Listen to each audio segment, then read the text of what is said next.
everyone, it's great to be back speculating something for Zelda Tears of the Kingdom and exploring, speculating, and curating the secrets of Breath of the Wild's history, lore, and world. Today's mystery is a trial by combat, gladiator style, at the Coliseum ruins. Why do I turn my attention here? Isn't this just the old Arbiter's ground somehow blinked in from the deserts into this place? And if something so large as an entire Coliseum can be blinked here, why not a whole mountain, I might say, in reply?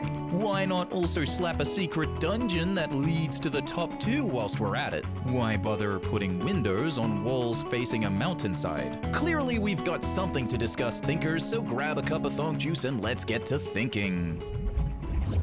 Alright, so let's not pull any punches. The Coliseum ruins walls are the primary origin of where my hyperfixation starts, especially this wall on the top level. Doesn't it just scream cracked bombable fake wall with a hidden room and treasure chest? Well, taking a look behind it with magical voodoo mods, we discover a secret. A hidden secret back room. What is this place? Why is it here? Has anybody asked how it's feeling? If I had to guess, lonely and abandoned. Clearly this room has an intended purpose of leading into something more. Maybe it was DLC, but culled and left unfinished. If, however, we take a closer look, we can see detailing work showing a cave-in. Rubble from a huge quake or impact event, maybe? Why put this here if no one's gonna see it? Why abandon it and sweep it under a rug of bricks and mortar? Evidence perhaps that this space was very likely intended for more, only to be left behind. Maybe this will serve as a placeholder for building a future dungeon in Breath of the Wild sequel, Tears of the Kingdom. Maybe it'll be a dungeon that leads inside the mountain that's practically hugging the Coliseum ruins? Yeah, hugging almost a bit too literal there, huh? Here's an old question from before, though. Why put windows on the walls of the ruins when all you can see is the rock and dirt of the mountain behind it, practically seeping through it? Why does the mountainside oddly fit the shape of the recess between it and the Great Plateau? Also, what's up with the weird melted rock that's fused into the sides of the ruins, reinforcing it? Why is there invisible pyroclastic lava flows telling a tale of magical tectonic plate shifting?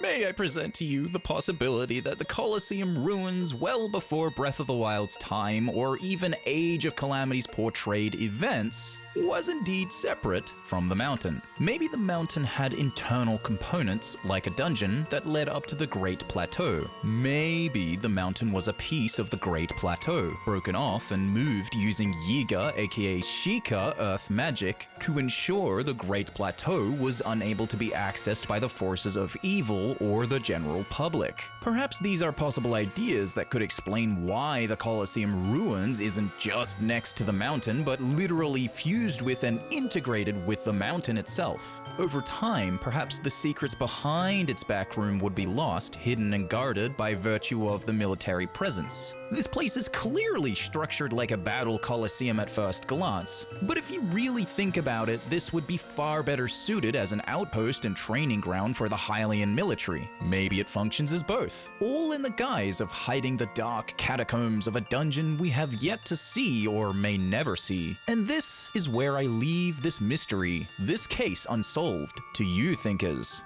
Perhaps we may return. Either way, take this ocarina and mystery on your theorist adventures in the comments below.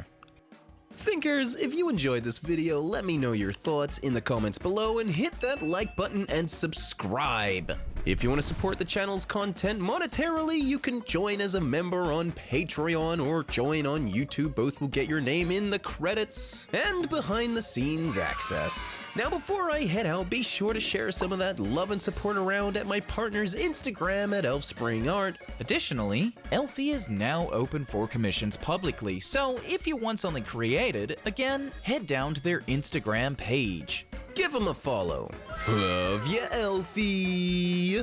Thinkers, have a big-brained, thonky day, and be sure to think safe out there. Bye-bye!